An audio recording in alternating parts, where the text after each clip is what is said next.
All right. Hello, everybody. How's it going? It's Wednesday, and we're here for our floating chat.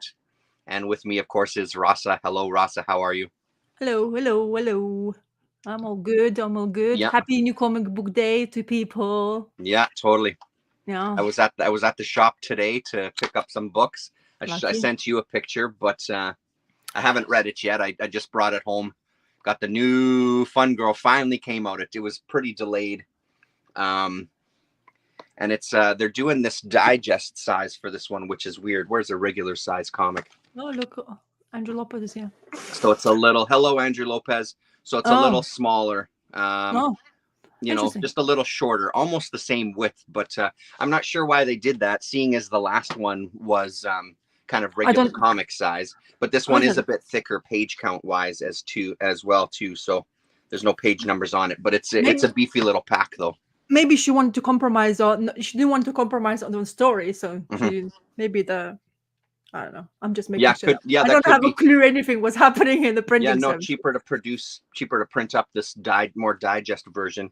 Uh, Yeah, I can't wait to read it. I'm going to read it tonight. It's first thing up tonight. I'm kind of jealous because I found out. So I called my comic book guy. And apparently, because when I asked, he already has the already requested for delivery. Hmm. So when I called him and asked for it, he said, "Yeah, no problem." So he was thinking he's gonna receive enough, but of course he Yep. didn't. And then he had to reorder. So, but now Uh, they're taking an extra longer time, and I was like, I almost wanted like. I said to him, "I'm really feeling impatient here." yeah, yeah, Like really been waiting. And he's like, Sorry, but that's what yeah, happens." yeah, And totally. while I was talking to him, he said to me, "Oh, I got some other comic book shops delivery." And it's not nothing I order usually. I was like, "Oh, great." So Wow. that's what he usually has to deal with. Yeah, And then the poor guy has the mother's health not really well, so he has to take care of her as well and open the comic book shop and satisfy the customers. yeah, So I really, as like, I salute you. Honestly, I don't know how yeah, you do it, but yeah. And he's like, that sarcastic laugh, kind of, it's like, do I do this again? Do I yeah, should I continue like that kind of laugh? yeah, yeah. I ran into the where when I worked in the office, there was that Uh-huh. comic shop around the corner from the office Yeah. that's now closed down. I ran Mhm. into the guy who owned it just the other day. Actually, ran into Oh him at wow, the mall and was chatting with him for about a half hour, and he was just giving nice. me updates on what he's doing. I'm like, so how do you feel? He's like, well, he's like, I miss this. He's like, I miss people coming in and chatting and hanging out. He's like, I don't miss the fuck ups with the orders.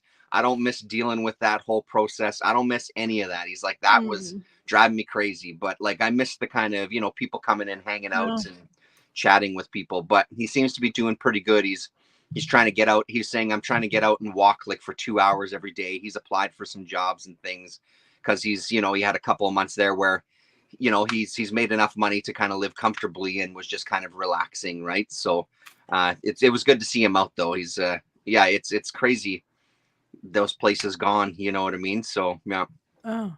it's quite a Well, gap that's on that stretch of street there with him, and the shop beside him has been closed for a long time.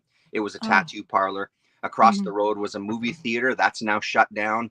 Shit. That's done for, like all our downtown, as I'm sure it is with other downtowns, not just us, but ours is really like deteriorated. This movie I was working on for a few days, we shot a lot of stuff downtown, and Uh-huh. seeing it's the longest I've spent in downtown Winnipeg in a long time. Uh-huh. Seeing all of the shops that are closed, there's so many shops that are closed and for lease buildings and shit burnt down. Like it's getting crazy down there, man.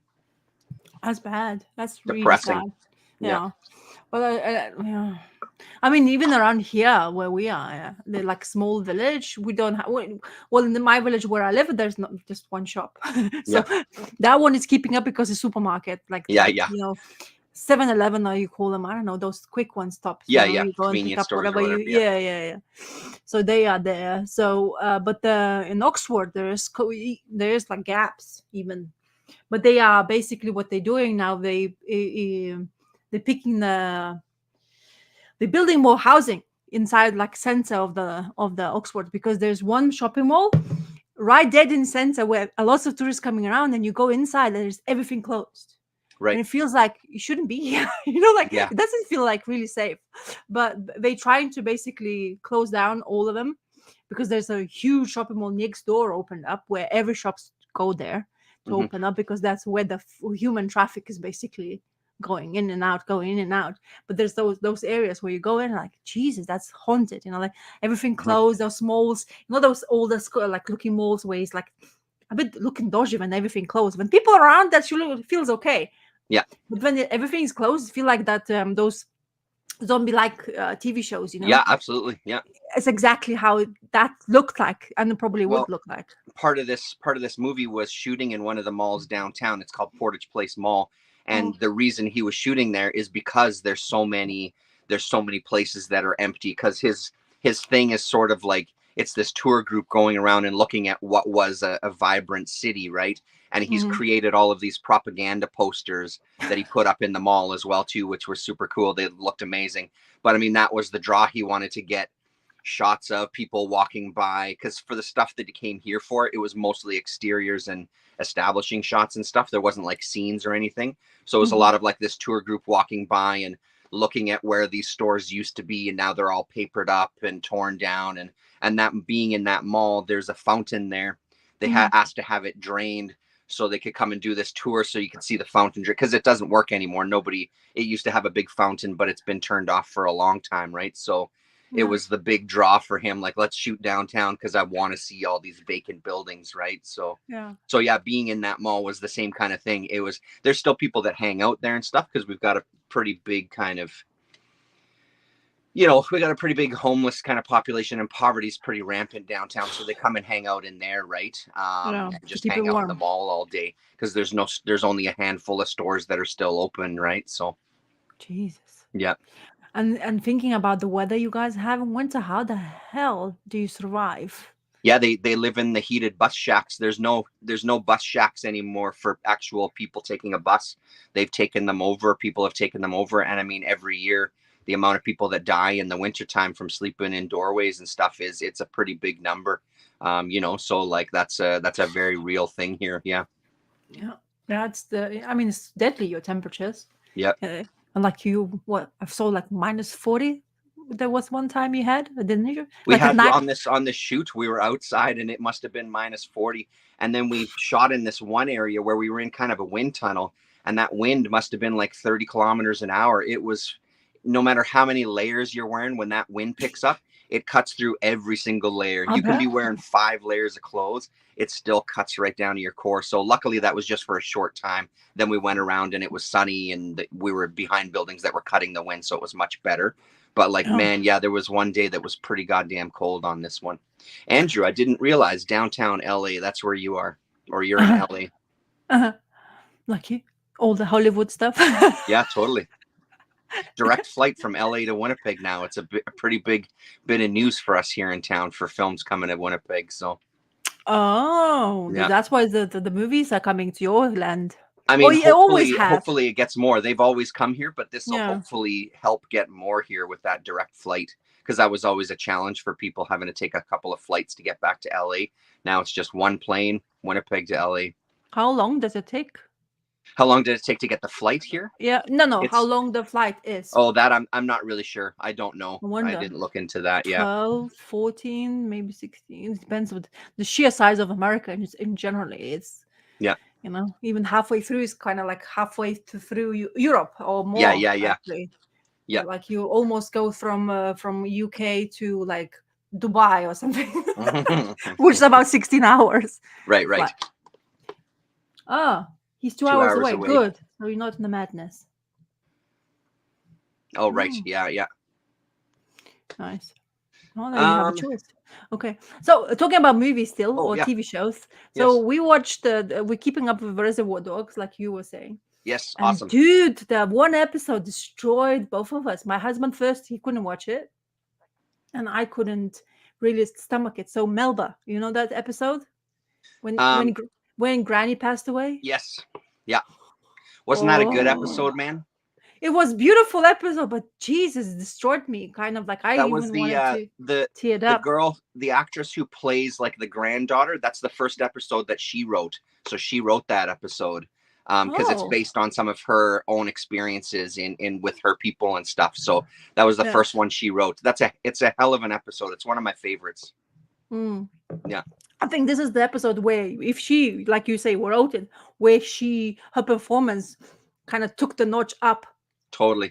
Because before she used to be like that grumpy teenager kind of Yeah, yeah. thing who didn't know what the hell is going on with her. But Yep. suddenly, because her life is really bad. I mean, she doesn't have mother. Her Yep. father, I don't know what the hell happens to her father. I don't think they even mentioned. Her mom died. The father's not there. Only grandma was left for Yeah. her. Even though she has other relatives like we saw in the episode, but Jesus, that destroyed. Yeah. Like you watch, and as my husband, like I don't know, I can't take this, like because people sing around somebody who's about to. It's just that memory is kind of like a bit much for a lot of people who has lost somebody, like. Totally. And it did remind me of it's such a good insight into their lives, though. Like I thought that was such a phenomenal episode. And again, like one of the bonuses of having a show like that and having people from those communities working on the show, writing the show, acting in the show, like it just is, it's really amazing. And I mean, I can't stress it enough, especially for here in Canada, having something like that here and having a show that's hugely popular and created by Indigenous people and acted like it's a pretty fucking impactful thing for, I don't know how it played in the United States, but for Canada specifically, like that's a huge thing, right? Like that's a really, really big leap ahead for something creative like that to be so popular, which is fantastic. That was one of my favorite episodes, and the one where they went hunting, which we talked about last time. That's the other one that had me in tears, like just thinking about him, and when they would go hunting with him and those flashbacks and stuff. Those two episodes were, I mean, there's other ones coming up that you'll have the same effect, but it's just such a powerful show. It's really, really powerful stuff. Yeah. Every time the Daniel flashes around, so we kind of told that episode where they actually showed what he did to himself in order to. That was intense. Yeah, that was crazy because. I taught a course on Sunday, and it was for a film program for Indigenous youth from northern parts of Manitoba. And the class is usually 3 months long, but they had to cut it to 2 months. And I was talking to the guy who organizes it and who runs the program. And I said, so why did it get cut? He's like, well, there was a pretty big suicide crisis on a lot of the reservations. So they were looking to divert funds from various programs to kind of help with that, with mental health things. So he had to fight to kind of like say, like, listen, this program, though, gives these kids a path out, gives them some hope that, they can do something creative, have a career, that sort of thing. So I've taught for Indigenous youth a few times for film courses. This one was just like a set orientation. So like, what's it like to work on a film set? What is a deal memo? What are the expectations when you go to work, et cetera, et cetera. It's always one of the more fun classes that I teach, because when you do kind of get them to open up, which takes a little bit of time, it's so amazing. And by the end of the class, we had some really good conversations and stuff, but just like hearing from these kids who, they just don't know what they don't know. And they're from these really isolated communities. And when I say isolated, like you're not hopping in your car and making your way 5 minutes to the city, like they're isolated, you know what I mean? So it's a really just a cool program to be a part of, and kind of have that, again, show them that there's a path to something creative, even if they just want to become film technicians and just work on movies, forget about directing and writing and stuff. Like it's super cool. But the whole suicide thing is huge on the reserves. It's really, really big. Hello, Paulo. Hello, Jackio. Hello. Yeah. So the movie, the TV show, is it in America, in Oklahoma, or is just they saying that it is in Oklahoma? No, it's I believe that's where it was shot too. I think that's where it was shot as well, but I don't know, to be honest, exactly because where. I'm sorry. Unfortunately, I'm not well versed in that kind of situation. I kind of ignorant when it comes to that kind of stuff, which is not great, but I'm trying myself to be more. But that's also why those shows are important, right? Because then it shows people a different world, and instead of just whoever's making the movie. Like, how many more movies do you need with? I wonder what these white middle-aged men think about things. You know what I mean? Like, it's fine. Those movies are great and everything, but it's nice to get that other perspective from people. Oh, right? No. Don't get me wrong. That's very refreshing. And it has that Taika Waititi's spice to it, Totally because does. Yeah. what the show has, what he does is kind of known for now quite a lot if you start watching it more and more of this stuff, whatever he's getting involved in. So you have really like sad moments, like heart-wrenching moments, but then he has the humor, that Totally. spirits and stuff that is, Yeah. like, Yeah. and like he's the guy is like the bear got his first job, goes down to have a breather and the shit, and it's Right. he's like that guy sits down there, hey, how are you He's doing? the best. He's the best, man. I love So that character so much. that's really helps, and I think that's what makes that show kind of more and more you want to watch to see what's gonna entail to it, because Has Bear started work yet? Has that's the episode I'm talking about. I okay. think that's the last one we watched, when he went to the job site where the house building, Yeah. and he met Daniel's father, That's right. Yeah. and they saw the picture in the truck. That was a moment like, geez, that's like horrible. Yeah. But yeah, that's what, when he goes down in the loo, and the guy, Yeah, that's right. and he's like having the worst time of his life, and he's like, what the hell are you doing here? I'm just trying to have my time here, man. Well, that was the end of that one, was where they saw the light in the sky, right? Like the spirit. Spirit. And yeah, that was a good fucking episode too. Yeah. Then he didn't let them talk, like he didn't talk at all, because they just had the moment. And that guy, the elder, the guy who always smokes a lot, and he's like envision stuff, and they woke up in the middle of nowhere, like after completely bare naked, and it's like, what the hell are you doing here, man? So those moments are beauty. So I gotta watch that again. Yeah, so if you guys don't know, we're talking about Reservoir Dogs.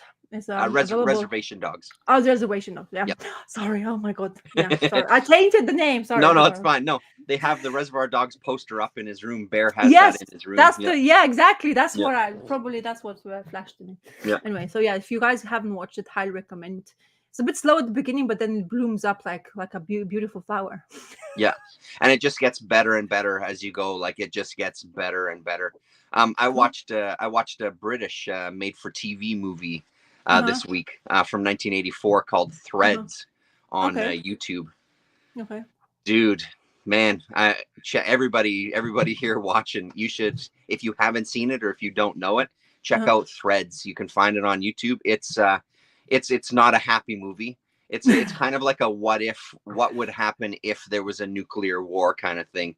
It's hell of a movie. Like, man, the Brits know how to make a good piece of fiction, right? Like, or a good piece of television or movie. Like, it's really, it's so well done, but it is, it just gets darker and darker as the movie goes on, right? Like, yeah, it's pretty impactful, especially considering what's going on in the world now. It's the United States and Russia, and they're fighting over, I think, Iran, I think is what the kind of impetus of it is. But then there's a nuclear war between United States and Russia, and it just goes from there. Yeah, It's intense shit. Yeah, really, really good though. I think. Do you know the TV show called Inside Number 9? No, I don't. No. Okay, if you want some dark humor or like dark jokes and stuff, if there's like sarcastic twist to them, and they have elements of horror or some really uncomfortable subjects, you should definitely watch it. So inside, you will love it. My husband absolutely like inhales that show. Nice. And it's like 8 seasons, so it's plenty of you to go and catch up with.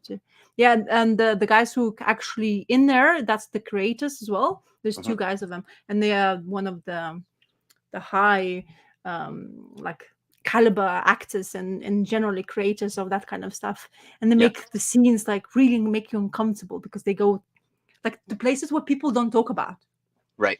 Not like Red Room, not that kind of gore element, but I'm talking about that element where people don't usually talk about it if they do like it or something like that. So it's kind of like it's like tension as well, but it's kind of funny and like all that stuff. So it's called Inside Number 9. Highly recommend it. Yeah, cool. UK based things. Yeah. So shall we talk comics? Cool. Yeah. Give her. Okay. So I finally had enough courage. Well, my son kind of helped me to go to kids section and grab this. Hey, beautiful. So of course I know the story, but I just wanted to have to read again, I guess, in the format of this nice album size. It's huge comparison to comic book. And honestly, in some sections, I was, you know what one thing what I didn't realize is that the dog, what is his name? Snowy. That Snowy has dialogue bubbles, which I was, Yeah. you don't see that in whatever cartoons or movies or something like that. But maybe I wasn't aware of it, or somehow I missed it. But this story is as beautiful as it goes with Tintin. They have this mysterious coin forgeries, and Thompson, whatever, those supposed great detectives, goes into also some mayhem, and Tintin, as curious as boy as he is, uncovers something more and ends up being kidnapped into a ship where they hide the opium in the crab tins, and that's why it's called the crab, the golden claw. And he goes into this ship, and of course we may meet the famous captain in here, who Mr. Haddock, isn't it? Captain Haddock, I think that's his right. name. Yeah, so beautiful story. I mean, the movie was made with that, which I really enjoyed watching, by the way, with the story inside. Yeah, I loved the movie as well too. I thought it was great. It was a shame that there wasn't a sequel. Exactly. Maybe, I mean, I guess I heard that it was quite expensive to do it because of the way the animations, what they chose to make that one with, because they kind of hyper realistic, almost that. But this is so beautiful to look at in his pages. And I also tried to make my son to be with me next to me, but no, he's not interested. So it wasn't. He wasn't. It didn't work for him. No, he sometimes finds it a bit too over busy, in here. Yeah. It's too difficult for him to concentrate. So I think it will be time. But for me to go back and read this is actually quite fun as well, because it just reminds me of the movie also. But it's kind of like really refreshing, and such a like moments like this when he is like start seeing him as a champagne bottle. It is the most fantastic. It's like, oh look, champagne bottle, and he's like choking him to death. And it's like, oh, and Snowy is as always there to help him, and bashes the people with the heads, with the bones he found from the dead camel. So yeah, it's extremely beautiful, and this is it's been printed in UK. In this one, it's called a Farshaw Printing. Okay. It's another printing house, I guess, and my library has it because of that. And of course, there's the beauty sides of this is you can have the back to tell you how many more stories. And I wanted to pick up something else, but I guess I went whatever I saw from the beginning. But this story is really good. If whoever is not aware of the Hergé Tintin, or you want to introduce that to your kids, I highly recommend this because it's really entertaining. Yeah. So what the fans want to know is what sketch was produced from this one in your little book? I actually been slacking quite a bit. Oh. Yeah. Because my excuses is you changed the schedule. It's your fault. Oh. Okay. No, honestly, I actually come confused with reading the way I read now comics, because I really did enjoy. Hey, Damien. Hello. I really got confused now which my reading time is, because it's I'm busy. I always remind myself, and I have this horrible feeling. Yeah. I have to do this. I have to, and then I go sleep and wake up and I forget about it. So did you usually do them on Sundays then? Like, is that the day that you usually drew some stuff? No, I usually drew them on the day I was reading them. And then I was doing them like change schedule all the time, kind of like, so I do that, and then remember, I have to remember, because then I do that before I return them to the library, because then otherwise I won't have it. And then because I haven't been, since we started doing on Wednesday, a couple of days I've been picking up whatever I've read in my comic book collection, and somehow it felt like I shouldn't have done it. Right. Draw that on but I need to go back, so I have to like draw like 10 things. So hopefully catch up. Yeah. I'll show you all that when I draw it. But I feel guilty about it. Hello, Celia. How are you? Thanks for reminding me to feel guilty about it. Don't worry, I'll make you feel guilty when we go back to Sundays again. I'll ask you again. Yeah. Yeah, thanks. Yeah, Yeah, you're welcome. I feel great. Well, no, I was excited to see what you drew. That's the only reason I was asking. No, I definitely I'll show you a couple other things I'm excited to show you and share. Yeah, sure. And I definitely want to try the style of drawing. No. Oh, I thought you're showing something now. Oh, No, I will. I will. oh, okay. You know, I wait my turn. I already give my turn. It's your turn now. You just want to eat your crisps. That's why. Yeah, I was crunching. Yeah. Why don't I start with a real quick trilogy because wow, 2 of them I didn't like, so I don't have much to say about them. And then the third one that I did like, I still don't have too much to say about it. So I got Doctor Strange. Yeah, I got the new one. I couldn't. I mean, we talked about it already, and we were joking about it. I'm like, I'm sure I'm gonna pick it up anyway because I really like the cover. Yeah. It's an homage to Frank Brunner and his run and stuff. But this book was just so like, again, it's always the usual of there's so much that I've missed out. I don't know what the fuck they're talking about. I didn't know that there was now an offshoot of S.H.I.E.L.D. called Wand. I didn't know that Clea was the Dark Sorcerer Supreme. So she's the Sorcerer Supreme of the Dark Realm. I don't know who the fuck this guy is, but apparently he's responsible for killing Doctor Strange. So it's all of this stuff. It's just like, I mean, I'm glad that I picked it up because it is cool to see. The art isn't horrible. I don't mind it actually. Yeah. But it's one of those I'm not gonna continue on. There's your creators there. Hollingsworth, that's colors. Yeah. McDonald, who's McDonald? Yeah, and there's probably some people that are listed for this last one, for this other chunk. So there's this secondary little story here, and it focuses on these Wand agents. And what the heck is the main character's name here? Dr. Z or something like that. The freaky Dr. Z. So it's I mean, it just didn't hold any interest for me whatsoever. But there's some of the agents of Wand, and Wand stands for the Wizardry, Alchemy, Necromancy Department. So just kind of utter nonsense, to be honest. So I mean, like I said, I'm glad I picked it up. It's the first issue. I wanted to give it a shot. Pardon me, but just not that interesting. And then I read Gordon of Gotham. Oh, dude, it was not good. I would say if you dig into any of these that I talked about, I'd say dig into the ones that I talked about last week, like the GCPD one and Gordon's Law. Those ones this one is awful. And honestly, it's the writing. Danny O'Neill. It's just really bad in this one.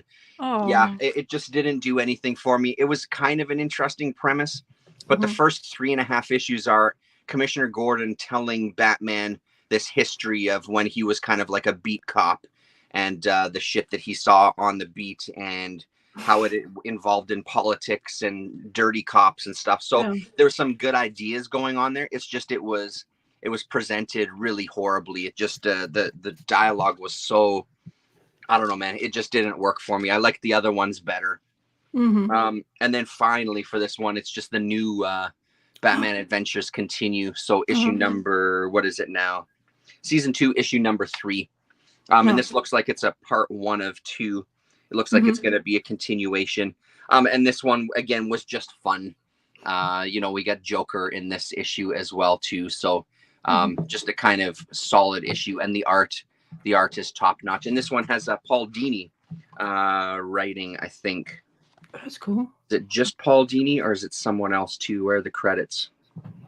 Alan Burnett and Paul Dini, and then Ty Templeton on art, Monica Kubina on colors, who's a name that I don't know, and I don't think she's been doing the other issues as well too. So just a fun series. I still like Audio Adventures much more than this one, but this one is still, it's been a good season so far. They've been pretty fun issues so far for those 3.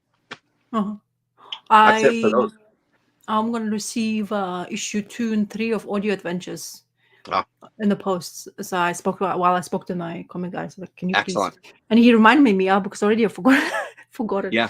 And then he's like, I thought it was up to like issue 5 or something now, isn't it? Yeah. You're completely right. But just because I was I didn't know, and like when you picked up, I wasn't aware how far away already he Oh, was, right. and I called my guy to ask if he has issue number one first of all, which is surprising he didn't have it.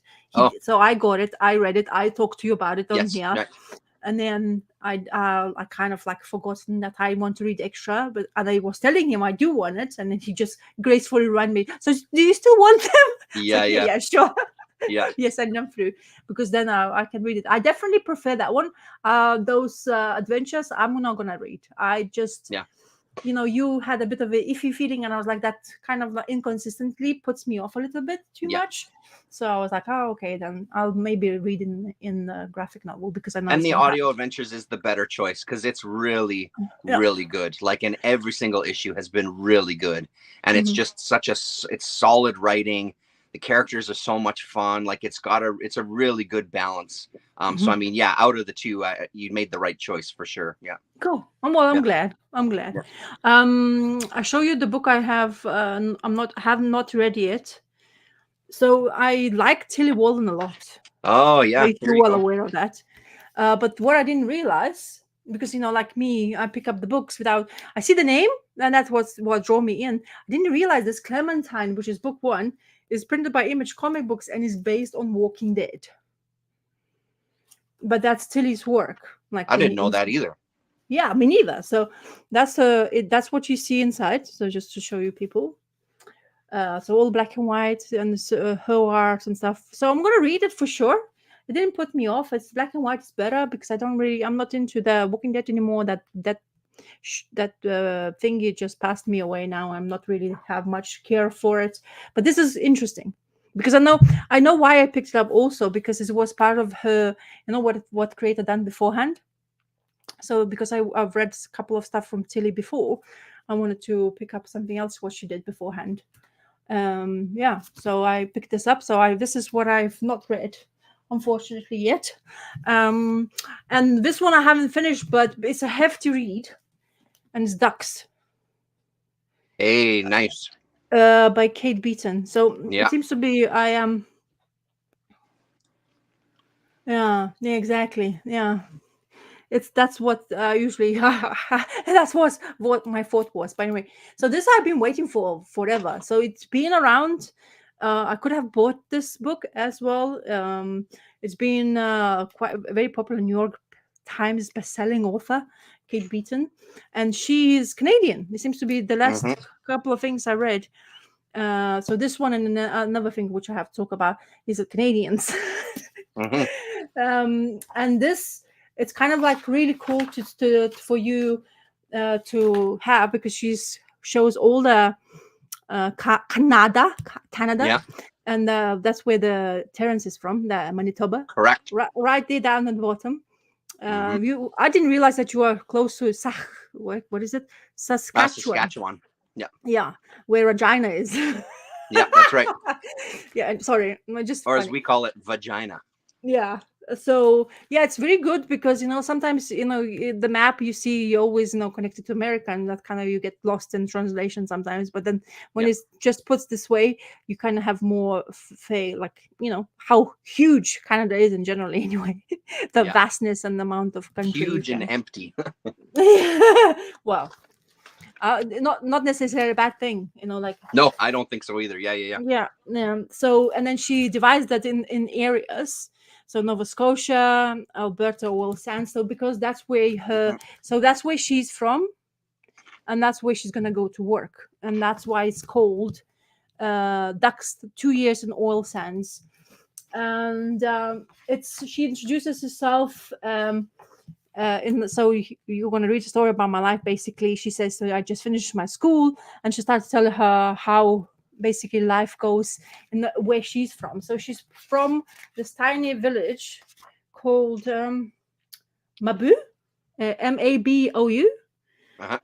So where people apparently have families there, but nobody stays there anymore, and usually leaves the empty, how she describes, empty tables, because everybody, if you want to basically survive and make money, you should leave this country, like this place where you come from, and basically find a way of living somewhere else rather than living where you're from. So that was part of kind of like starting to get you into idea what's happening, what's going to happen here in a way.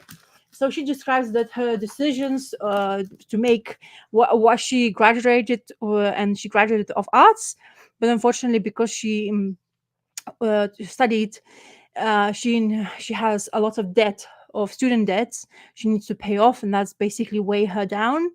And she's trying to basically decides uh, um, basically make as much money as possible in order to basically get rid of that debt as quick as possible as well, because she can't live her life any other way. She can't think of anything else to do that than rather just pay it off. So she decides to go and make money. So she goes into a place called Cape Breton.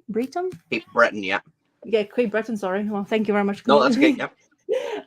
So she decides to go there because there's this like a mine place where people go. So there's lots of labor going on. But what she mentions in here, that small villages like hers or everywhere else, the foreigners comes in the country and gets rid of the jobs, or places gets shut down because they basically take over the lands, and the people who's basically have families ends up not knowing how to survive, has to go end up working in this cheap labor places.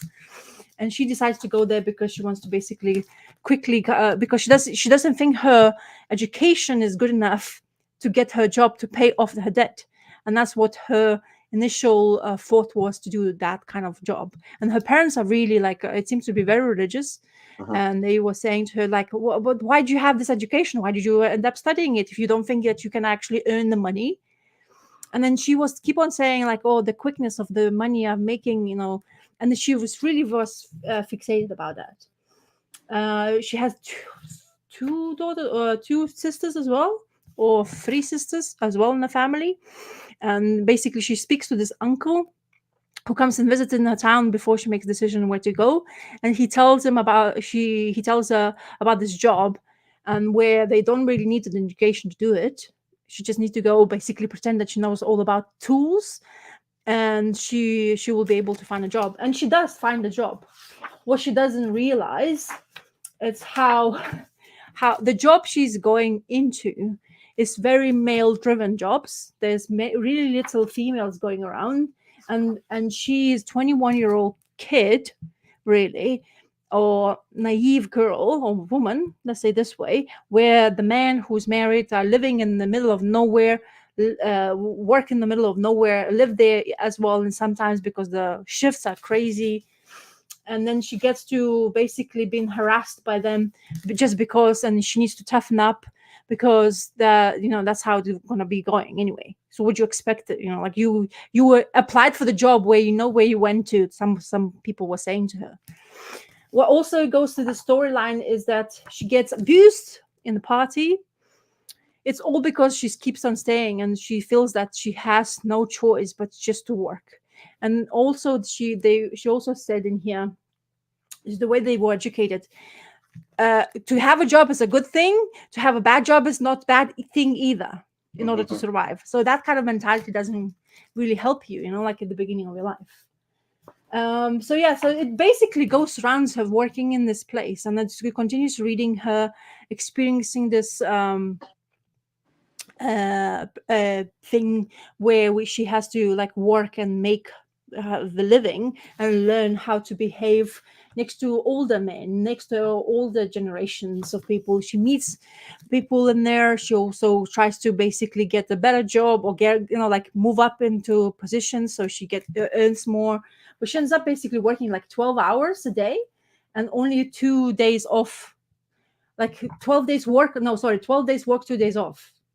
So it's kind of crazy. So, and she also, in every single time where she basically moves up in different locations, you get introduced to the characters in here.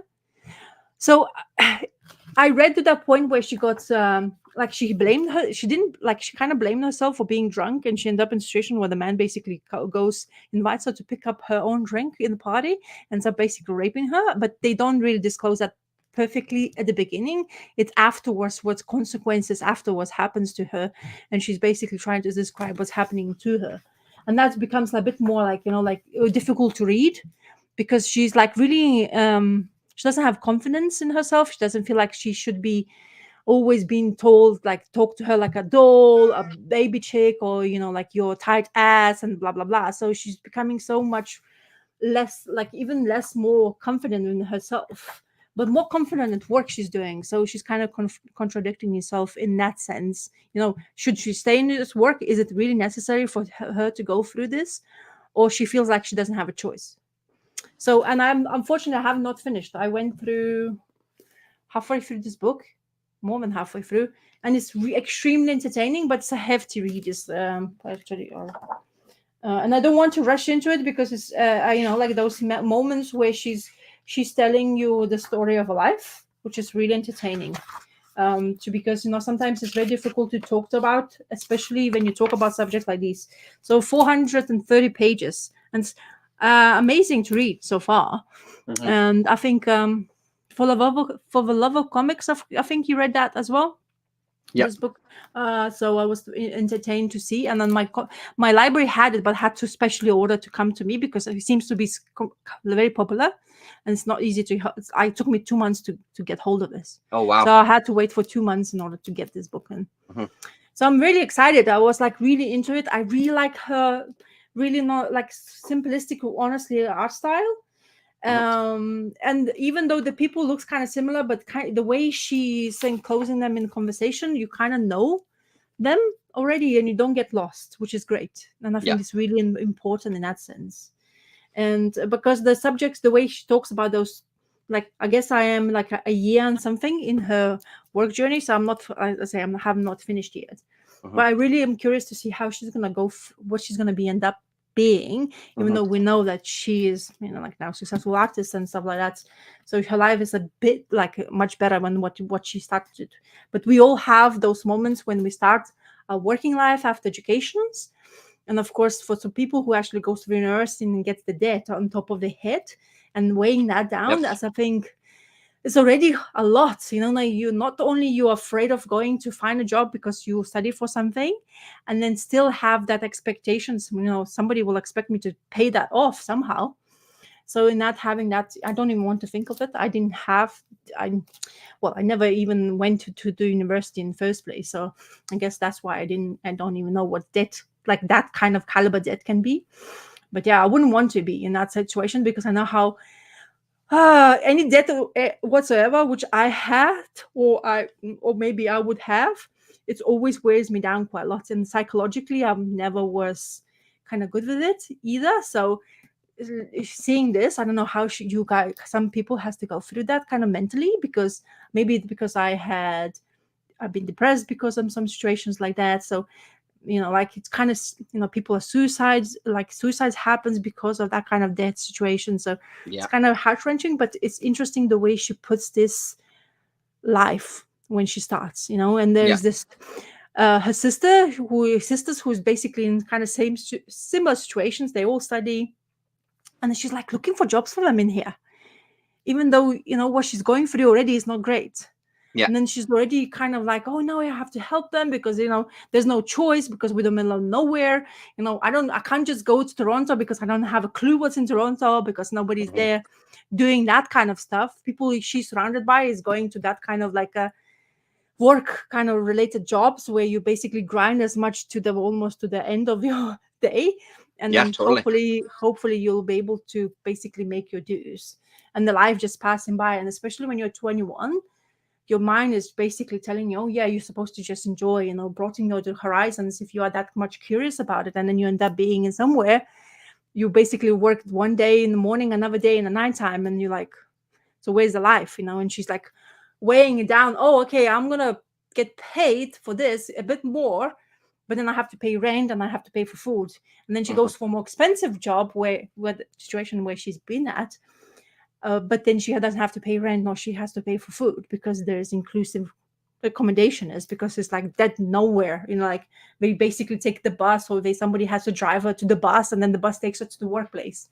So people are just interesting how we as humans take ourselves to situations like these, because we don't really, or we're not meeting enough people who will tell you that there's another choice. There's always another choice. You just need to maybe be Yeah, but the patient. thing is, there isn't for everybody though. One of the things No, I no. loved about the book was the way that these corporations and these businesses could then take advantage of people in those situations, right? Mhm. Like, Yeah, because yeah. it is good money. Because I know people who have gone out to do that work, and it's one of those things of like the again, it goes to this world that we've created for ourselves where we're dependent on money and education is pushed, but then the financial burden that's put on you afterwards. And if you're coming from some of these smaller towns where there isn't any industry, if you Yeah. want to make some bucks and make it quick, because that's Yeah. also one of the bonuses. I mean, it's the same for film work, right? Like you can make a lot of money in a really short period of time, but you're working 14, 16, 18 hours a day, 5 days a week, sometimes 6 days a week. You don't see your family. You don't like, and it's the same with this life too, right? I Mm. also loved about it that the way that she portrayed, I'd said it at the time when I read it too. I Mm. loved how she portrayed everybody in there because she didn't really, she could have taken the easy way out and just like, these are the bad people, these are the good people. Everybody has like these shades of Yeah. people are doing this job because they have to and they have their own reasons. So I like that she didn't just kind of like just go for vilifying people. It was like, I felt anyway that she really showed some dimension with these people. There's some people that aren't particularly good people, but I think that Yeah. the other thing is that world and that industry and that type of work Mhm. also brings something out in you as a human being being Yeah, yeah. trapped in that environment. Like, so I love the book, and actually listening to you talk about it again makes me like it even more than I did already the first time, because it's just a really nicely told story. I think she Yeah. handles it really well, and it gets better as it goes.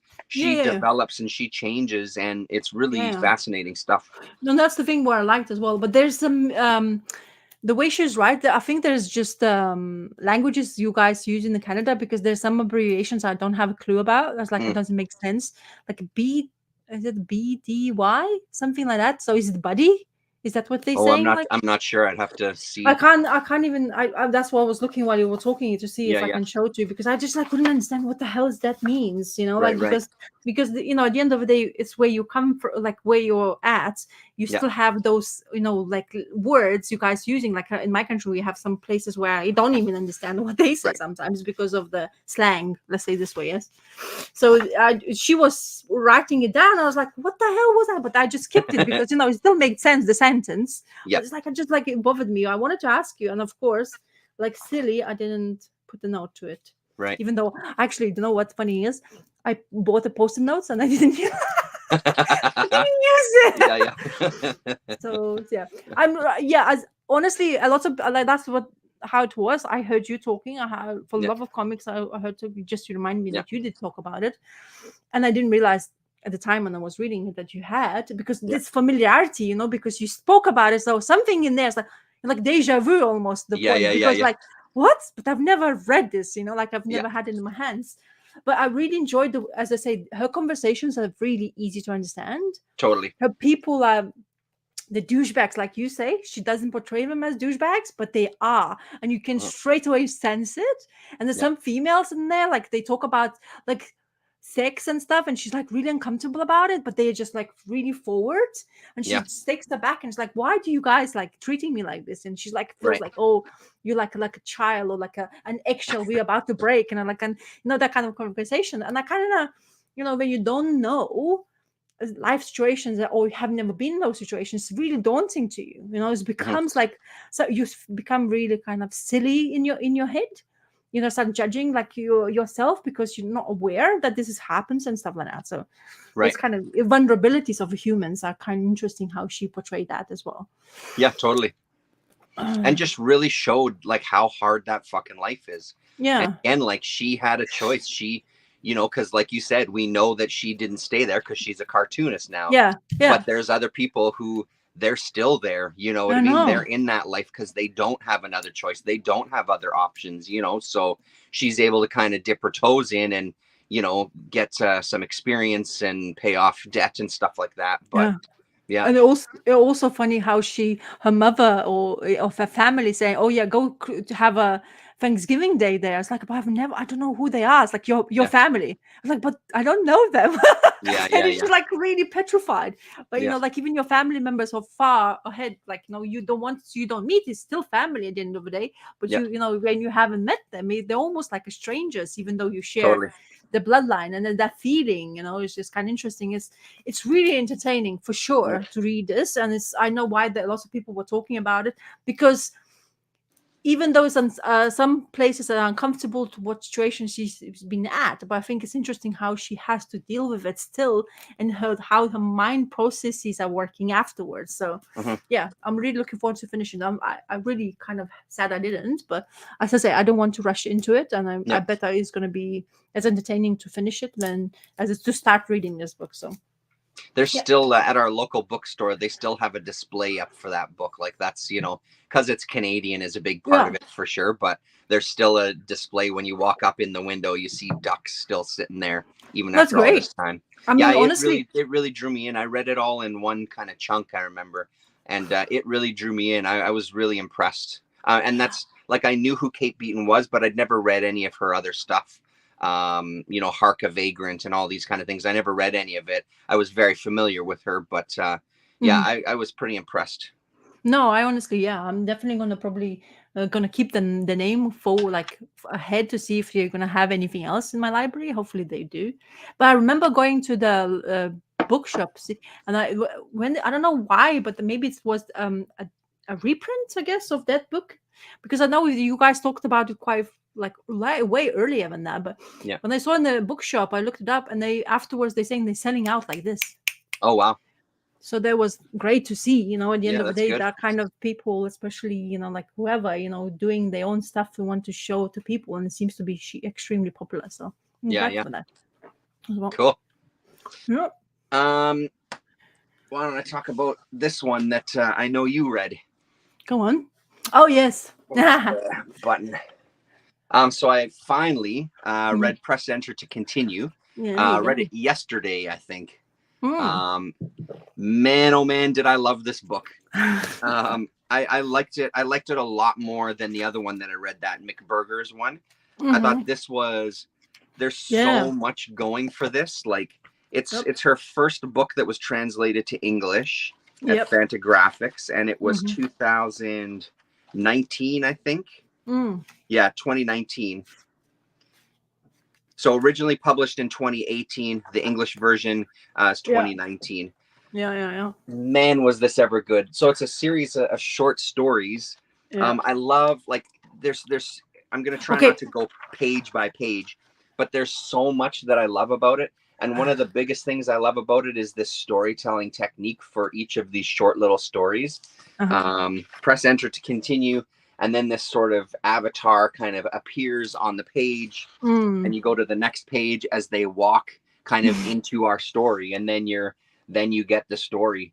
It's so clever.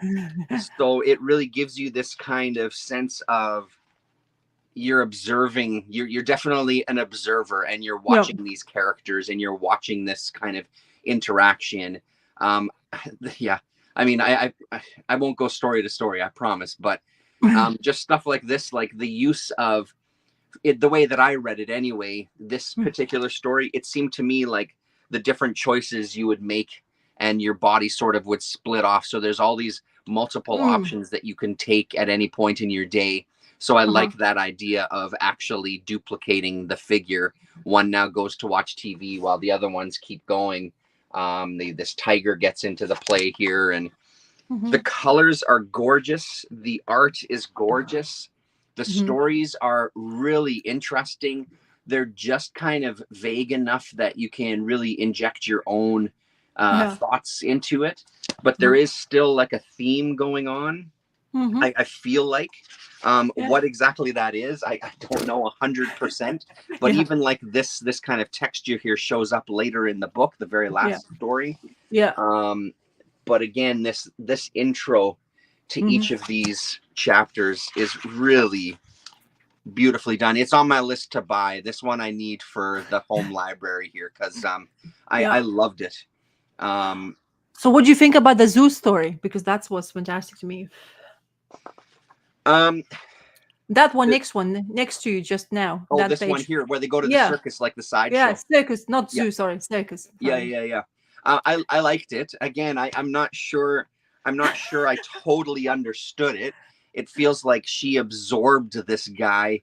Yeah, You know, she's this doll. She's like this husk of a person, basically. Like yeah. she's this doll type of woman, and she really ends up actually absorbing him. And you get kind of this backstory from the rest of the performers talking about the last guy that came through and he disappeared and nobody ever knew where he went. So this was the one that I think I was the most confused about, where I didn't really catch what was going on. I didn't quite understand. But again, like even looking at these pages, the coloring technique for this is gorgeous. It has a nice texture to it. I like these kind of layers of coloring being used in the backgrounds to overshadow, just to kind of add some texture to the figures themselves. I love this next one where this woman goes for an interview. This was one of my favorites on it, And it actually. goes through a boho. Yeah, and Yeah. she walks up the page and goes through like a cat door kind of thing to get into this interview. And the first thing we're met is with the interviewer saying, okay, thanks very much, thank you for your time, I'll see you out tomorrow, we'll continue with the selection process. And she says thank you as she crawls out of the door. So I really Hmm. liked this story a lot. This was probably my favorite out of the whole book. But Hmm. again, like the use of pages, the use of the layouts, the Hmm. simplicity of some of the pages. Um, Man, I love this book so much. I really, really, I was so impressed. And honestly, it puts that McBurgers. I'd like to revisit that McBurgers again now that I have a bit more experience. Because I think when I went into that other book, I just had no idea what to expect. I wasn't sure about the art. Hmm. I'd like to revisit it now to see how it sits. Hmm. And even the last story, even though this was in 2018 that it was created, there's this real sense of kind of the pandemic and our association with computers and information and stuff, and viruses and things like that. So it kind of sits a little differently now than maybe it did when it was first written. But it's this sort of internet, or I guess this computer hacker, this almost terrorist, this Yeah. boy keeps appearing to this woman, and she Yeah. meets a group of people to help her deal with this. And, Hmm. really, really good. I mean, I'll just end up saying the same thing over and over again, so we'll cut it here. But yeah, if you don't know this one, this is Anna Galvan. Hmm. Press enter to continue from Yeah. Fantagraphics, of course. So another library book. So thankfully they had it, but I got to order myself a copy of this because that was amazing. Mm. Well, she's a beautifully like she has this graphic design to sense element Yep. with the coloring and the exploration of color. I think that's really helps that storytelling as well as the minimalistic art style. But then, did you notice when actually the people were close up, they actually have much more detail than Yep. actual the figures beforehand. Yep. So that was entertaining as well because it just gives you a little bit more snippet that not only what she's presenting you there is all about what she's doing. Right. There's something else to discover as well, and Yeah. and unlike yourself, I also that McBurger story wasn't as great as this one for sure. It's a Mm. high step up Yeah. for Totally. for me as well. So Such a I was like, strong entry. Like to again, mm-hmm, it's always impressive when you see people coming into any sort of art form, yeah, whether it's a movie, whether it's with such a strong entry of like, holy shit, this is you just starting. It's kind of phenomenal. Because if this yeah. is where you're starting, where the hell are you going to end up, right? So, Well, that's the beauty of people who has been in some other part of. I presume I'm not saying I don't really know her background, mhm. but a lots of like the people who's already not afraid to start with comic books. They've been in some other industry where really familiarized with storytelling or in generally color schemes, and that really helps the first things coming out. So, Mhm. um, Yeah, interesting, Paulo. I love I love the cover. It's not hitting the light quite right, but there's this yeah, kind but of gold yeah, band on stuff that when I was reading it, I had all the curtains open upstairs and it was given this glint.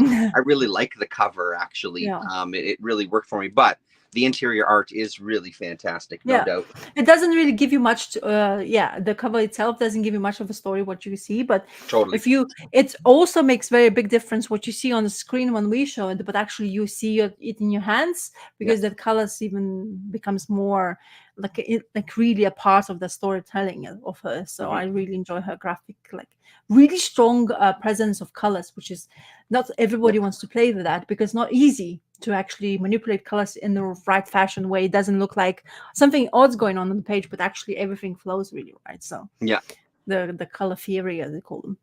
And again, that whole it happened last week too. I don't remember what the heck I was reading, but this kind of like perspective type drawing angle, like again, like you're not right in the action, but you're like just up here, kind of on an angle, like the camera that kind of presentation is really interesting. Yeah, she's playing the camera angles for sure. Yeah. And so that's why I'm thinking the graphic design part of her is really strong. So she's like can manipulate the page to whatever point of view she wants you to see the storyline. So which is fantastic if you have those kind of elements in your artwork. So totally, nothing wrong then can happen. So and this is my last thing I'm going to talk about, but this is probably will be I know I have not much have time, but this no that's fine. This is going to be the book of for year for now, because I was extremely surprised. So this is called The Junction. It's published by Titan Comics. It's once again by a Canadian who lives in the UK. So Norm Conwy. And this it's very surprising story, and it's also extremely beautiful inside. And the more I look at it, the more I don't know how, because he sketches it on the piece of paper. He actually tells you at the back of this book. It tells you his work of processes, because I was wondering, because definitely it is done in the computer system, but he's thought processes has to come through this like post-it notes and stuff like that. So this has been published in 2022 apparently by Titan Comics. So if people are not aware, it's a story about missing boy. And it's an introduction by Jordan Roberts, because I'm not really aware who Jordan Roberts is, but he's the way he describes his book is actually really kind of, in a way, what should be like, but it's extremely good. So it starts with like interview with Lucas Jones, case number. So it's basically a police. It starts with a police interview. Where they basically sting down this boy who apparently was missing, and then he reappears again, and he's still the same age, and the town where he's basically lived for, he reappears again, and because he disappeared with his dad of his family, and they were looking for him for a while. So in 1986, I think he disappeared. 1984 he disappeared and reappeared in 1996. And it was this bizarre situation. So the book starts with him in an interview with his aunt and uncle, and he's introduced himself as this boy who's been lost, and basically the coppers are trying to suss it out if it's true or not, because how can a boy who's been missing for so many years can reappear and not age a day? And that's where the mystery starts. And I honestly, it basically bloomed the story the further I read. It's not really. I mean, you can say it's happy / sad / anything whatever you're gonna take from this book. But I really like the way it's presented. So because you know what it is that detective side of me liking stuff, and them unraveling the situation, what really happened to him. So he returns in 1996 June, and this local news, everybody's starting like, oh my God, this amazing things happened after so many years. 12 years later, this boy reappears, telling that he's the boy who's been missing, and he looks exactly the same way. And a journalist comes into saying, oh my God, what is this mystery nobody's talking about? And because of his tender age, we can't really disclose the whole information. And then we're following this copper who is basically trying to get through they test him for dentals. They take him to a psychologist to understand what's happening, and they discover what he has. So they found his belongings, and what they're trying to see if it's not a scam kind of thing. I don't know why would 11-year-old kid have a scam somebody pretending to be younger or the same age of the missing boy, but basically they're trying to make sure that they have the right person. And the story flourishes from there, where the psychologist basically trying to have an interview with him almost to the daily point, but he's not really talking much because he has this trauma and he doesn't really understand what's happening around him, or at least at the beginning of the story. And the only thing what helps them to deal with the situation, especially from the side of the police, is that he has this diary, and he's writing this diary because he thought in order for him to be sane in situations where he's end up being into, he needs to write the diary, and he's kept this journal. But we also have been discovering the police side. Sorry about that, Gary. Yeah. They're also saying that I lost my train of thought. Sorry. Oh, okay. So the diary. Yeah. So the diary they're reading, and what the story is telling in the diary, it's kind of familiar, but it's not from the way he's from. So they're still thinking this is something odd going on. Who is trying to trick us? Why he wants to pretend the boy was missing?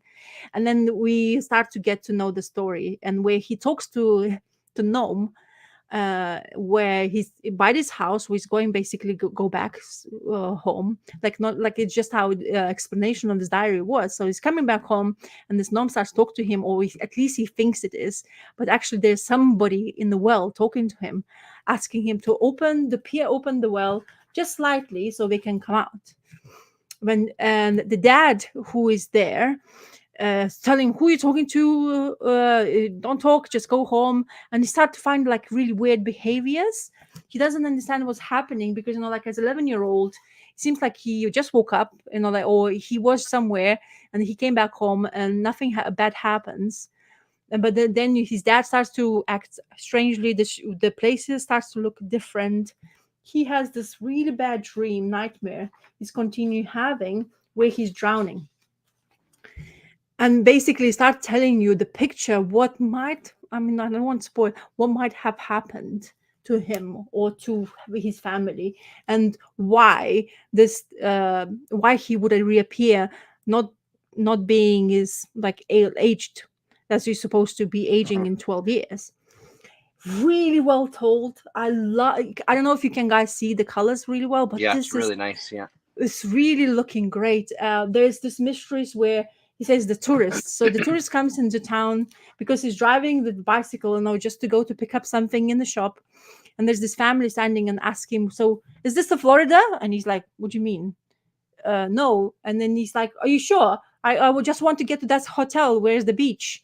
And he doesn't understand what's happening. And this family just stops talking, and he just leaves because he feels uncomfortable, and also they don't feel comfortable. And suddenly what he realizes, that this family the tourist he was talking to, they have a house reappearing out of nowhere, and he doesn't understand what's going on. So how did the house can appear? Because I know the streets, I know the number of the streets, I know everything what is inside there. Also, he started noticing the books have blank pages, even though it has a name of, like, let's say Sherlock Holmes, blah blah blah, and he opens up and there's nothing in it written, like blank pages. He starts to, like, he's becoming unsure of his surroundings. And the mystery unfolds. The more pages you turn, the more you understand what's happening. There's also this story where dad goes like hiding away from his own son to go into his graveyard to put a rose in, and there's a significance in the date, and he doesn't understand why. And it's so well told. Then also this nightmare continues with him. Then we understand what's happening with him. It explains everything. It makes more sense with every page you turn, and it has really good rewards right at the end.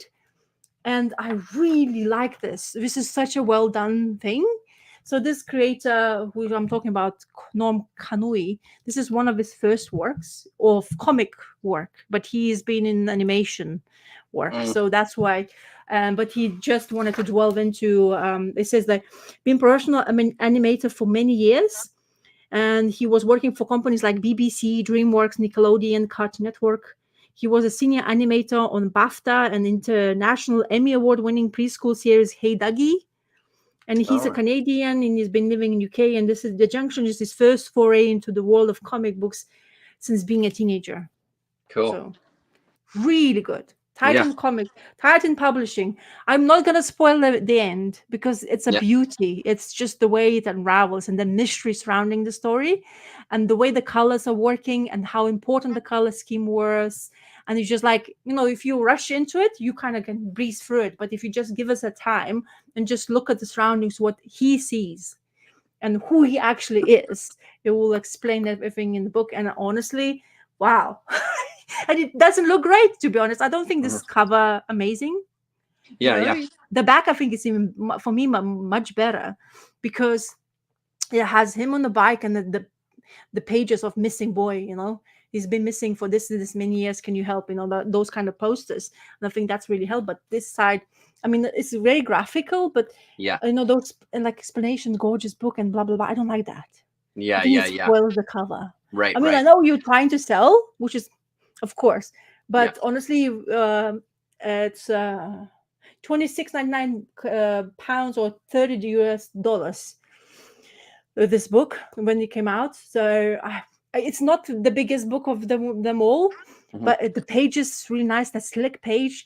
It's kind of like too shiny sometimes, but I think it really helps for this artwork. And the beauty of this, as well as what I say to you, it explains his work processes. Nice. So it actually helps you understand. So he creates all the characters on the post-it notes. Then he goes to washes in the watercolor, and then he goes digital, because that's what he wants. He basically wants to have that of digital. Like you don't there's lots of programs now which can mimic watercolor really well, and you kind of you can look as many times as you want. You kind of, is it actually drawn like in watercolor or is it actually digital? So, but yeah, I really like this simplistic art style, especially like the figures. Like you see, his face is like really like a square faced looking, and then just thoughtful eyes. But the emotions he's having, it's really good. And I absolutely, and I say so far, what is this? Third month of the year, but I think this book is becoming like my number one for so far what I've read, because it's just the way that mystery part, it wasn't like showed to you, and like it wasn't rushed either. You went through the story, they went through the journal, the copper was still there asking a lot of questions. He was not disclosing too much information, so they were just getting the puzzles together in order to understand what's really had happened. Right. And it's kind of a little bit fantasy / reality to it, because of missing children and all that stuff, which is kind of difficult sometimes to read. But this is really well, like tastefully, really done. So yeah. I missed if you said it. Did this book come out this year? Yeah. No, 2022. Oh, 2022. Okay. So last year. Yeah. Wait. First published in April 2022. Okay. Yeah. Cool. Yeah, it looks pretty good. I absolutely loved it. So I don't know if I've sold enough for people to go. Maybe find a library like I have. Hopefully. But yeah, I looked at this. I didn't like the cover, and generally I don't really look at it. I just go. But I opened up for the first time, which I don't usually do. But I opened up the pages and I'm like, "Woo, that looks amazing!" So I have to see it. So cool. And I'm glad I did. And that's the thing for Gary, like, don't go broke, Gary. Go to the library, pick up. I'm sure some of these are at a library for you. Hopefully, I really do hope so, because it does. It's honestly these kind of little gems like those with books where you kind of not look at it and you're like, okay, let me try, and then you suddenly like, oh, okay, this is really good, fantastic little tale. And I guess maybe I was in the right mood, but I really enjoyed reading it. I read it in 2 days, even though it's such a thin book. But I think I just started to digest, because that mystery part just made me more intrigued, and I had this stories building in mind, like, who's this? Right. Him? Is he like la la la or la la? And then you're like, oh, okay, this is what happened. So yeah. Anyway, I just got excited about it. Cool. I'll just fire through my last ones. There's Yeah, one of yeah. them that I want to Don't talk about. rush. I can listen. I'm enjoying to see what you read. Um, I've picked up this. Oh boy, Ooh. Yeah. where's the? So this came out in Oh, November it's of waiting. Yeah. 2022. I somehow missed it, so I'm glad that my bookstore still had one more. So I did spring Mm-hmm. for it and bought it. It was the last one in there. I read it Mm-hmm. and it's great, but I mean, it's I won't go into too much detail on this one. Mm-hmm. I will in like a wrap up video or whatever tonight, but I loved it. I mean, there's not much to say. It's Scoyton and Peters again. It's part of the Obscure Cities. I'm glad I got it. That's now like what 5 books now they've done, which is great. So I Do you don't know how I missed it. do you have to read them in order because of the Um, same I world? I hope not, because I sure as hell haven't been. I've just read them however I've read them, because Yeah. they sort of take place in the same like world. They're not Oh, necessarily continuing stories. This one though okay. did have a couple of references to other books, like, but it was just in as much as other parts of the country, basically Oh, other okay. cities. Like they mentioned Urbicon in there as well too. So, and they mentioned Samaris as well too. So that would be the only thing, but you don't have to read them in order. No, yeah, Okay, Rich Ray's cool. saying the same thing. Okay. Because I read one and I Yep, enjoyed it. So that's why I was asking. they're all well worth reading. Like they're all really just really great. This was maybe a little more. It wasn't my favorite of them, but it's still, even when it's not your favorite, it's still such solid storytelling and such Mm. an amazing world and really cool characters that they're still enjoyable. Yep. I don't know if you did you read this one? No, No, that this was sounds unfamiliar. this was pretty fantastic. Another, I think it's another library book, and it's another. I believe it's Fantagraphics. I'm sure it's Fantagraphics. Mm. Um, yeah, pretty neat. Really interesting style. These Oh, kind of okay. these women that are part of like the empire have gone out to this. Their job is to go to this world to engage with the people that live there and educate them. So, it has that kind of flavor to it, but we get some gorgeous black and white illustration in here too. Mm-hmm. One of our women kind of goes a little nuts.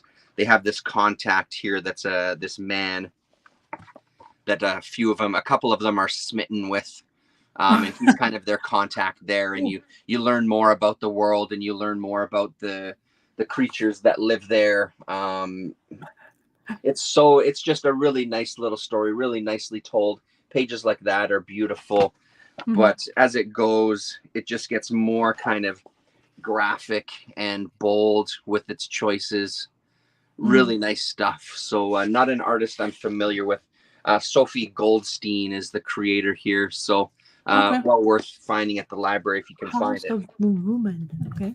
But the ones I want to talk about are ones that I'd heard about from Colin Blanchett, so Comic Book Mm-hmm. Manifesto, by Yeah. this creator David Enos. And I Mm-hmm. got two little digests from this place called Microcosm Publishing. One of the good things is when I did the order, they said, "Do you want a print catalog for free?" So, Oh. absolutely. And it unfolds into I won't unfold the whole thing. It unfolds into Oof. a gigantic poster-sized advertisement for a bunch of their books. I haven't spent a lot of time looking through this yet, though, to see what else they offer. Looks like mostly comics, though. Looks like some cookbooks, some books on travel and stuff like that. So pretty Mm-hmm. pretty interesting stuff. But these books were so good. I don't know the first thing about David Enos. I don't Mm-hmm. know where he's come from. I don't know what else he's doing, but holy shit, were these ever good. So they're again this like little digest size comics. They were pretty pricey, which was the only downside, but I think really worth it. The whole kind of, they're so tactile. Like the covers are really, really nice stock. The colors, the whole design of the whole book itself is Mm-hmm. beautiful. The storytelling is really, really nice. So this is from 2022. It's called Whispered Words. Design and layout by Spencer Hicks. It kind of has a feel of like there's. I'm trying to pick the best words. I don't really know how to describe it, to be honest. It Mm-hmm. has this sort of like mysterious, dreamlike quality to it, like almost like the cinema fantastique there, like the Jean Rollin stuff that I'm really into. It kind of has a feel of those kind of worlds where you're sort of in this dreamy type of world where things are sort of happening and moving throughout the story, where it doesn't always make total sense. She's sitting there and cooking, and she hears this melody, and she realizes she's got a little bit of a scrape in her wall, so she ends up ripping through it and getting to the other side where there's this band performing. So stuff like that, where it's Mm-hmm. not quite reality. It has this kind of dreamlike logic to some of the things, right? 1 minute you're in one environment, and the next minute you're in a different environment. The story itself is pretty basic. She's just kind of looking for this kind of kinship and this friendship with people and a Mm-hmm. relationship. And she's really big into these nurse.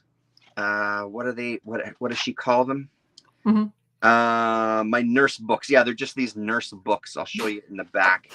She's a fan of these kind of salacious kind of Oh. romance kind of books, but they all involve nurses. So there's a lot of stories about taking care of people and things. And it's funny, after reading the book, because I read it twice. Mm-hmm. When you come back and you kind of see, even there's some of the characters that appear in the story already that sort of look like characters from her nurse's books, this guy particularly. So it's this real blending of this fantasy and reality. And one of my favorite passages here, these 2 pages, I think were incredible. The colors are beautiful. She's kind of climbed this clock tower, and she realizes she has to go back down the stairs. The stairs have changed behind her. She has to run down the stairs to get the keys to let this person out that's trapped. But now the whole landscape has shifted. And then we get this beautiful little page here of her kind of falling down the stairs. It's so beautiful. Everything about it, like the quality of the paper and the coloring and everything, is just really inventive. It appears that she's a vampire, but it's never really explained totally. Beautiful, beautiful book. And then the other one that he did, which was from a couple of years earlier, I think, 2000, quite a few years earlier, first printing 2016, is this Batman is Lost in a Woods. It's so good as well. So it is Batman, and he has a wife, and he's lost her. But it's still this kind of dreamy like story of trying to find his wife and his relationship with her, and kind of being still Batman and this kind of fixation that he has, So, I mean, yeah, it's just so good. It's very, very unique worlds that both of these books live in, where there's enough reality to kind of grasp onto, but then there's odd choices, like the sun is about to go down, so instead of leaving, he decides to dig himself a hole in the ground and stay in the ground, which is, why would you choose that? I'm not really sure, but it makes sense in the world, right? And these landscapes and stuff are really good too. So one of the best pieces, I posted it on Twitter as well too. This has kind of like a Dan Clowes type of look to it, with these characters. But again, the coloring is just beautiful. Really good stuff. I don't know much about this guy. I hope he does a million more books and I'd love to see him a longer story as well too. I'd love to kind of dig into these stories a bit more. As good as this one is, I think this is my favorite. So if you did choose to get one of them, I would suggest getting this Whispered Words for sure out of the 2 of them. But yeah, very, very cool. So that's thanks to Colin for that one. Ooh. Yeah, if I would be in London, I know one place where might have that. It's called the Gosh Comics. I think if you follow the For the Love of Comics, I think he took a picture of himself while he was in London. Yes, I saw that. Yeah. So that's the place for not your conventional comic books you would see in the shop. So they like all sorts of, like, they really promote all sorts of comic media and generally whoever created. So I remember I used to be going quite there often because, like when you were talking a lot about stuff and, that's the places you used to go. Do you know what is Vacuum Decay is? Is that anthology as Vacuum well? Decay, yeah, I have one of the issues. I've always meant to get more of them, but I Yeah. only have one issue. It's really good, and it's a highly praised kind of series. Apparently he is in one. Oh, is he? Oh, well, shit. Yeah, Which number issue? one. Number one. Number one. Well, Jesus. Let me show you a cover. Okay, one sec there. Oh, yeah. Okay, yeah. So he's in part of this one. It says even there saying Mike Diana, David Enos, Harry Notlinger, Jasper David Moses, Jasper Cristiano Jubenville, Castello, Carmichael Jones, Jose Angeles, and Michael Falotico. Oh, I don't know. Yeah. Butchering the name, unfortunately. I've always meant to grab the rest of them, but they're like $10 American a piece. Not that it's not worth it. It just becomes quite a purchase to buy because I think there was 5 issues or something. So, I'm looking at. I didn't even realize that they have website. I mean, properly, because they even show you like what they have in Gosh Comics. I guess they do it, but then look at this, Avenging World by Ditko. I've never seen this before. Wait, oh right, yeah. So I think maybe somebody you mentioned. I've got that one, somewhere in the bins, Yeah, so that's the one they have it as well. So, but it's not easy, not cheap. £25, £8, £10. Yeah, and that's the thing. Some of the stuff is expensive because I think one of these was $10 and one was $8 American, so not cheap. But so it's not something that I would go to normally. But it looked so striking when Colin showed it off in his video. I was so taken by it, and then seeing some images online, I just kind of sprung for it. Figured this is the big purchase of the month or whatever. Yeah. Now I really want to go to that shop because I saw the pictures of all of that. Comic for local comics. I was like, shit, I haven't been there for a while. Yeah. But yeah, it looks really great inside there, and if I usually got a bunch of alternative stuff too, a lot, probably worth the trip. Yeah, they have like the first. So you enter basically the shop, and you're covered by all hardcover, soft covers, whatever those. So one side is like your not conventional comic books, and you have your collected like Marvel, DC, Dark Horse, and all that stuff. Yeah.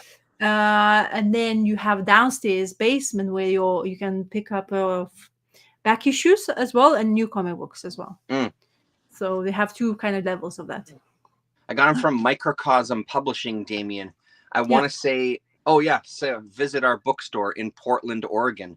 So you can go. They're Portland based. 2752 North Williams Avenue in Portland, Oregon. So that's where I ordered them from. Yeah, I took you there, Damon, for sure. That's the one of the the Gosh Comics. Because we were in Center, so that was basically 2 closest to each other kind of comic book shops. You can just walk distance. I mean, it was a bit of a walk, but still, you can walk to both of them. And then they were like one of the ones I actually go, and lots of people do go to them. Of course, there's Forbidden Planet there and all that stuff, but yeah. You want to go to those kind of, like you want to show what they had there in London had, and they still have it, so which is great. They still open, which is amazing. Yeah, because it's not easy to sell books these days anyway. For this, for sure. Well, especially, I picked up the David Enos books from Wow Cool.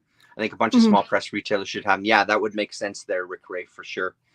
Yes, in Portland. Hello, Forgerelli. Microcosm has put out some good stuff. That's good to know. I'm going to have to sit with that catalog and have a look through it. And then Rick Ray is saying 50 Watt Books have them too. So there you go. 50 Watt Books. It sounds familiar. I don't know if I've checked them out. I should check out some of these other sites too. Oh, hello, Donald. Donald Rex, hello. How are you? So yeah, it's kind of like now because the picture, like how you forget when you haven't been in the place. Yep. London has few, but it's scattered all over London, and London is not small, so you have to travel like distance hour one way. So there's but center wise of London, there's those 2 comic book shops. We're always there, and they all have. So one, like Gosh Comics have all that, even like more collected editions, and then you have another one. Oh, I forgot the name now. But the other shop is where they have European side. They have a room for basic European stuff, which is like amazing. Not everywhere you go in the comic book shop you can find stuff like that. Like those albums, like all those Asterix and like Hirsch Tintins and all that kind of stuff, all that, like the European stuff, album editions and stuff Yep. like that. And Later, then Paulo, have a good dinner. and also there's plenty of other comic book shops you can go to, but the travel distance from Center Down, like to one other shop, which I always partake to go, it's 1 hour and a half. That's right. by It's not tube. like you can walk a little section of town and hit them all. You've got to travel. Yeah. Because London is fast, so unfortunately you can't just, you have to basically, if I would be like, oh yeah, we're going to London, and it will say like, once I remember we did kind of like 4 shops, and it took us like about 4 or 5 hours. I believe it. Yeah. Just to do that, and then you travel in, like all sorts of things, and then you like exhaust, and you're like, go away, London. I don't want you anymore. Yeah. Too busy, too much, too many people around you, like these. Well, and then it kills your time hunting in some of the shops too, because I imagine they're all pretty big shops too. I'm guessing, obviously, but No, yeah. I mean, like that Gosh one is the 2-floor one. Yeah. But then if you're clever enough and you know exactly if you've been there before, you know where to go for back issues, you know where to go for your your mainstream comic books, to where the deals are, and you can pick and choose. And then this new comic book day, I was talking to my comic book guys, like, so where is it? Because that's where you go. Basically, I used to go in London for new comic book days, or before or after, or Easter holidays, because that's where the deals are, like sales. Right. And it's like, but no, King Crown, King gets to be crowned in the same weekend. Oh, as a new comic book day. So that not new comic book day, but that free comic book day will be. Yep. I know what you mean. So my comic book guy's like, I don't know when it's gonna happen. Because in this country, it's like, the king is gonna get crowned. So what's gonna be open?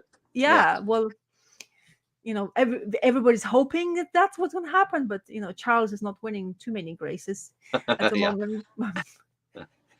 Maybe I shouldn't say it out loud. They're watching you. Yeah, but it's gonna be that day. I keep on forgetting it's May, but it's kind of close up, So we'll see when that's gonna happen. But yeah, for sure. Make me yearn to go somewhere like that. Yeah.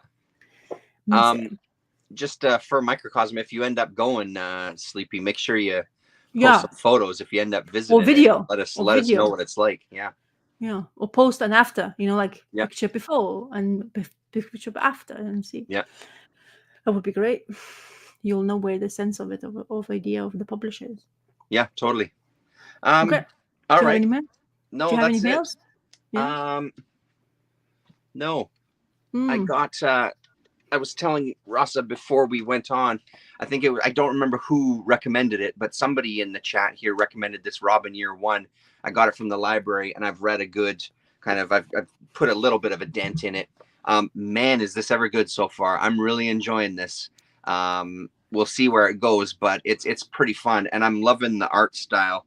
I was saying that it kind of has this nice balance between like the Tim Sale type of Batman and the animated stuff. Like it sits kind of nicely in that world. It's Chuck Dixon, Scott Beatty, and Javier Pulido. And I'm really enjoying it. It's a really good story. It's really interesting to see this early Robin. It's good to see like Alfred is kind of doing a lot of the narration. The only minor gripe I would have is Alfred's narration is written like this, and it's sometimes hard to read. But now I'm getting used to it a little bit, so it's getting a little bit easier. But this is going to be a fun story. We have Two-Face. We've got Mr. Freeze is in it. We've got the Mad Hatter in it. And then we're not really sure who else. I've tried not to flip too far ahead because I don't want to spoil anything for myself. But I mean, look at that. That's such a good thing. And it also has that that Batman Year One Mazzucchelli type of vibe to Batman himself too, which is pretty great. So this has been a fun one. So I'm looking forward to reading this one. And like I said, whoever it was that recommended it, thank you very much, because good call. One of the notes that I had from these chats. So did you know that today, New Comic Book Day, they came out with Batman One Bad Day, Ra's al Ghul. And did you see the Brian Boland cover? I did not, no. The Forbidden Planet in UK, they charge £100 for one issue. Holy shit. because it's a cover by Brian Boland, and it's Yeah. selling like apparently it's selling like a cupcakes. Yeah, well, I mean, Ra's al Ghul is one of those characters. This is where I saw it. I only heard about it because I read this animated series thing. Yeah, I wouldn't mind checking it out though.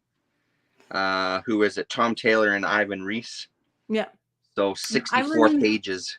yeah, and it's quite pricey. It's like, what is it, like $6 or something Oh, really? on that region.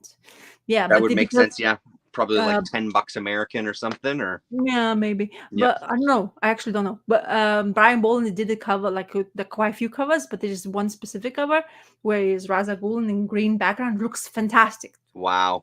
really good. Yeah, But then I was like looking up to see, and it's like, geez, 100. I yeah, mean, for a new thing, I know it's Brian Boland and la la la, but yeah. still, like, geez. And we're That's really trying crazy. to get that hype of comic, like the covers. They come out with that, and there's shitloads of covers to pick from, Yep. and there's a lot apparently as well. Yeah, But and I almost did that when I was at 204 to pick up my books. I was looking on the shelf. I uh, almost did what I've done in the past, grab an issue. It had a different cover and I didn't recognize it, but this time I was smart enough to flip through it and go, no, I have that one, because it was just a new cover, you know what I mean? Just a cover I haven't seen before, which has caught me a few times, yeah, getting the I same fucking wouldn't book. mind to read that Batman book, to be honest, I wouldn't mind reading it either, because actually. I'd because like I to see like it. Ra's al Ghul. I like Yeah. that villain part of his, that mysterious part of him, like. So This really, is the next mini series I have ready, Bane of the Demon. So it has oh, Bane and it has Ra's al Ghul in it, and yeah. each cover gets more bloody as it goes. So this is another 4-issue miniseries, 1998 as well. Look at you coming out This with is all Chuck this. Dixon, Yeah. Nolan, and Palmer. So I'm hoping that this one, in my memory, was another really solid read as well. But we'll see how it lasts now, how it stands up now. Yeah, that's why I like it, because of my name. Yes. Yeah, because there was my name and stuff. Not Talia, but Ra's al Ghul. Yeah. Be awesome, yeah. What I wanted to say just now. Oh yeah, did you actually read the Bane's first appearance, like in that prestige format? It came out earlier, like similar to that, because his first appearance is absolutely fantastically written. Really, I hey? absolutely loved it. There's two issues of like prestige format. I mean, Okay. I think that was a bit pricey because of Bane being the movies and all that Right. stuff. But I think I bet library would have it collected. And if you want to find out more, like that side where he grew up in prison because he was born in prison, because Right. his mom was arrested, and then he was basically brought up in the prison environment, and when he ended up going a bit crazy.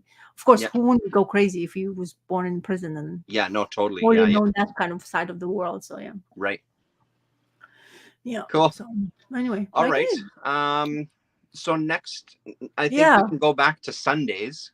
So what, this Sunday? Yeah, not this Sunday. Let's do the next Sunday. Okay, Because cool. this Sunday is a little too quick. I don't know how much I'm going to read it. Yeah, exactly. Yeah. But I mean, we can see how it goes. If all of a Yeah. sudden it's Sunday and we want to chat, I'm not opposed to it for sure. So Well, I'm fingering crossing to see if I receive that audio Batman thing. So I would definitely, if I receive them, Cool. I would definitely want to talk about it, because there's Yeah. 2 total books as well coming out, and also they're coming out with a miniseries, Turtles and Usagi Yojimbo miniseries, Oh, sweet. done by Stan Sakai, apparently. Oh, wow. So I definitely gonna get that. My comic book guy even told me, because he knows I like the Stan Sakai's Usagi, and I've been craving for more Usagi. It's like, where is this Usagi? He's gone back to Dark Horse, and it never come out. There's nothing coming really? out yet. It was So, coming out super consistently, though, wasn't it? It was doing really well. because he was in IDW. Right. But then the Dark Horse basically told him, you can have your own universe, come back to us, and then can you do that? And then all these promises, but nothing came I see. for us yet to see. I don't know, maybe I don't know something, but I Yeah. know that they're coming out with the mini, which I'm really looking forward to, because Turtles and Usagi, I mean, the same world, come on, and done by Stan Sakai. If it's done by Absolutely. Stan Sakai, definitely gonna get it. Shit, yeah. Mm. Cool. Yeah, I mean, then just keep me posted, and yeah, we'll if it works out, then yeah, sure, let's chat on Sunday. So thanks very much, everybody, for the Wednesday hangouts. Back to our regular scheduled program. Keep your eyes out. The next one will be on Ross's channel, so make sure that you subscribe over there and drive up her numbers. And yeah, thank you very much, everybody in the chat. Bye.